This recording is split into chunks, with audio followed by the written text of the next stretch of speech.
a experiência missionária em Bereia. Logo que anoiteceu, os irmãos enviaram Paulo e Silas para Bereia. Chegando ali, eles foram à sinagoga judaica. Os bereanos eram mais nobres do que os tessalonicenses, pois receberam a mensagem com grande interesse, examinando todos os dias as Escrituras, para ver se tudo era assim mesmo.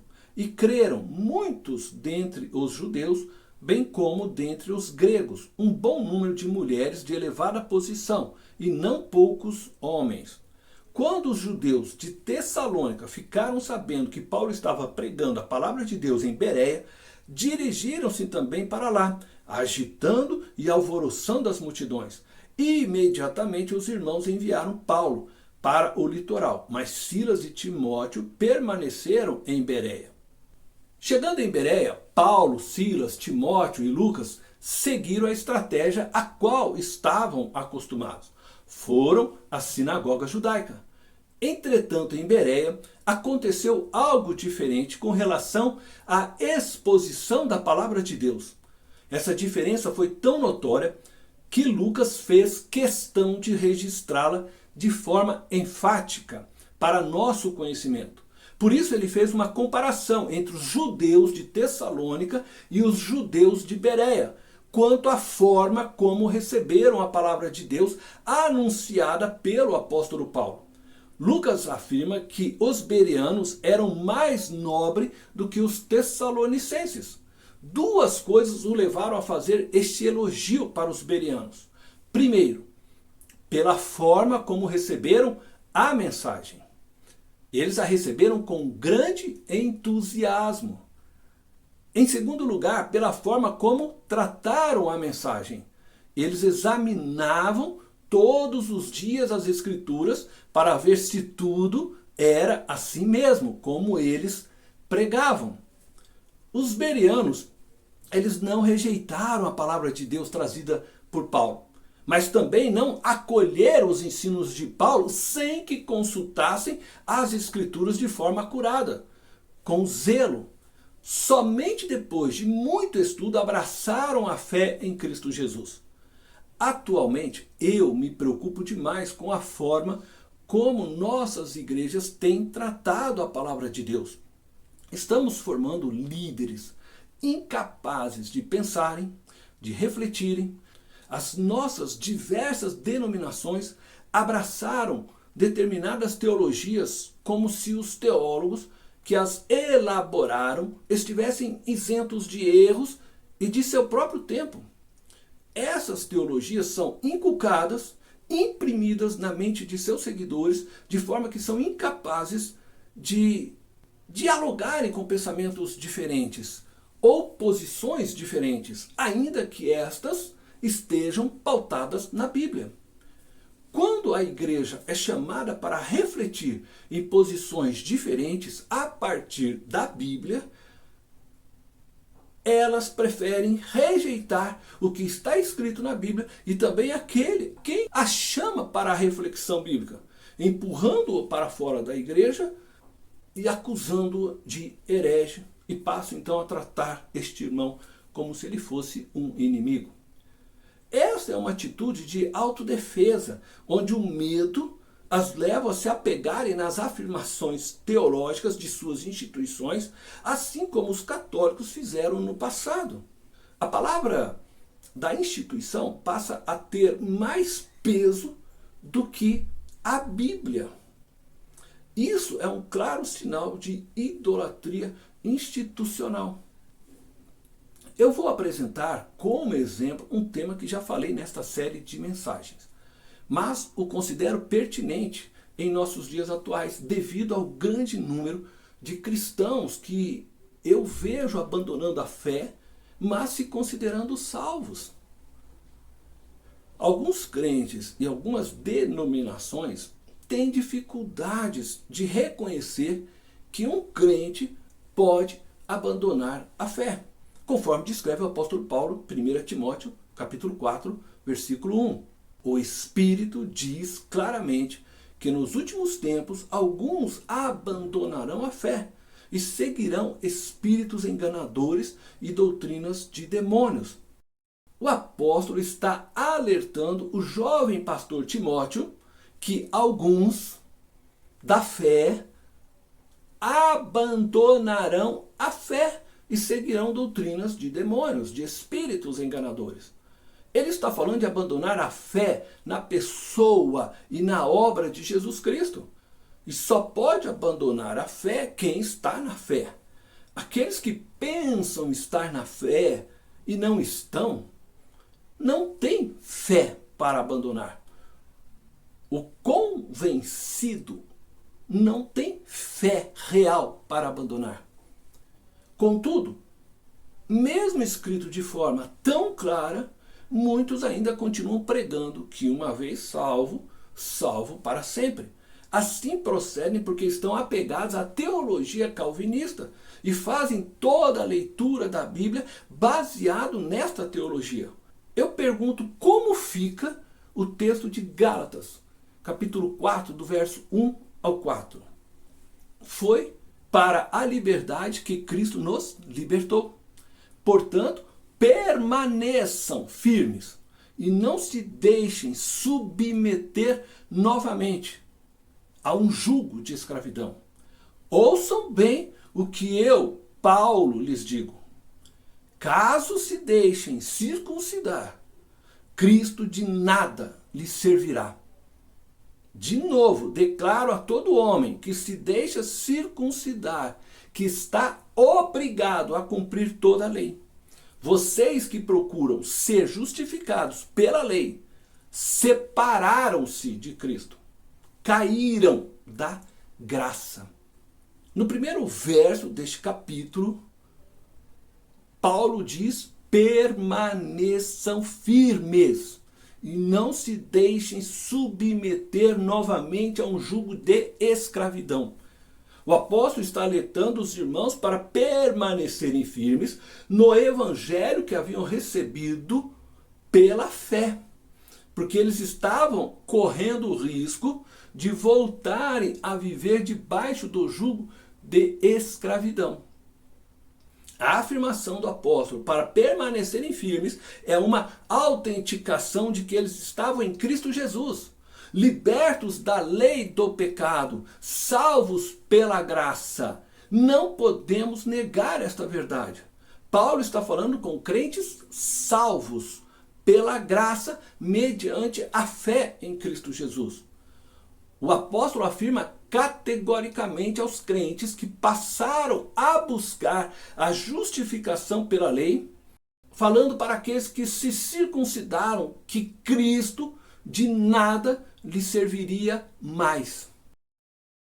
Eles estavam anulando o que Cristo havia feito por eles na cruz, pois estavam abandonando a fé e buscando a salvação pelos méritos, através do cumprimento da lei de Moisés. No verso 4, Paulo deixa claro como a luz do meio-dia que eles, na busca pela justificação pela lei, separaram-se de Cristo. Só pode se separar de Cristo quem estava com Cristo. O apóstolo ainda diz: caíram da graça. Só pode cair da graça quem estava na graça. Assim como só pode cair da bicicleta quem está na bicicleta.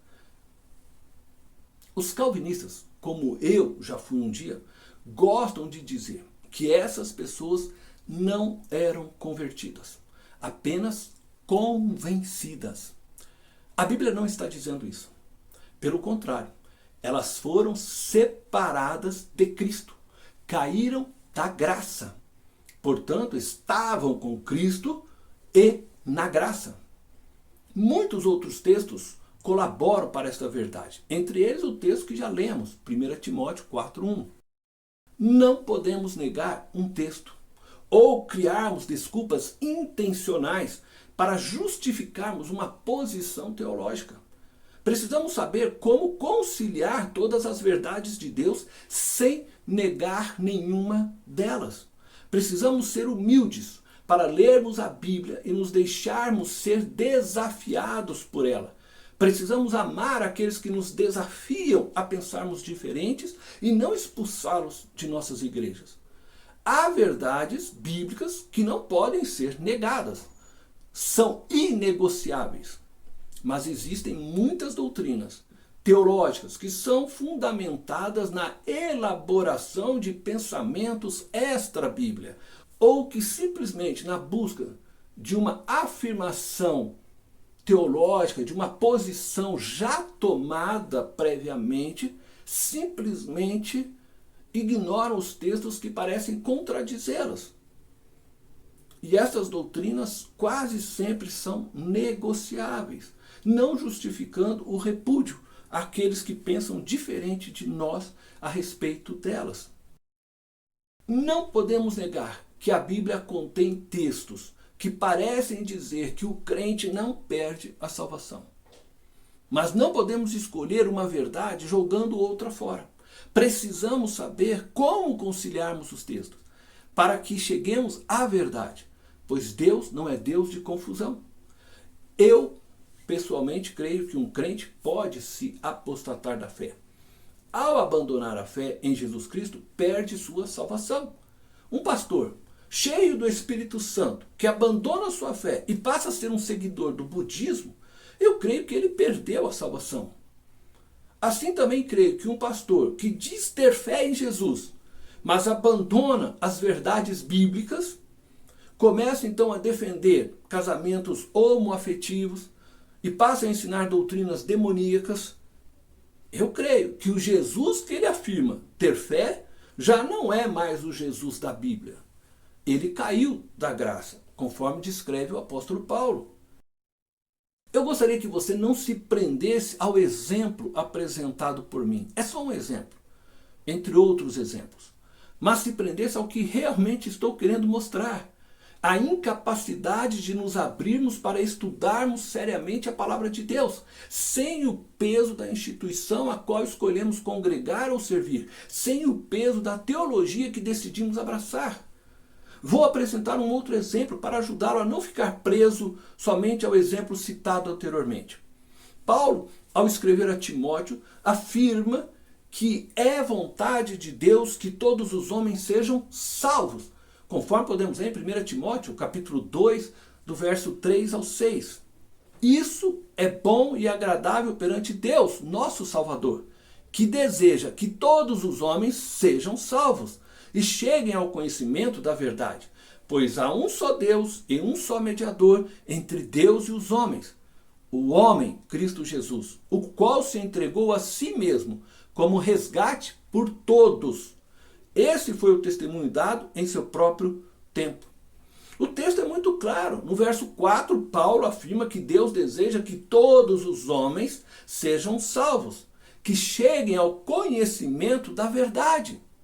Verdade que os libertará da condenação eterna. Da mesma forma, o verso 6 deixa claro que Jesus se entregou a si mesmo como resgate por todos, se referindo a todos os seres humanos. Contudo, nossos irmãos calvinistas leem este texto e afirmam que Deus deseja salvar somente os que ele elegeu antes da fundação do mundo. Para encaixar neste texto e muitos outros dentro da doutrina da predestinação, eles afirmam que a palavra todos se refere somente aos eleitos. A carta de Paulo a Timóteo, em lugar algum, fala sobre eleição ou predestinação.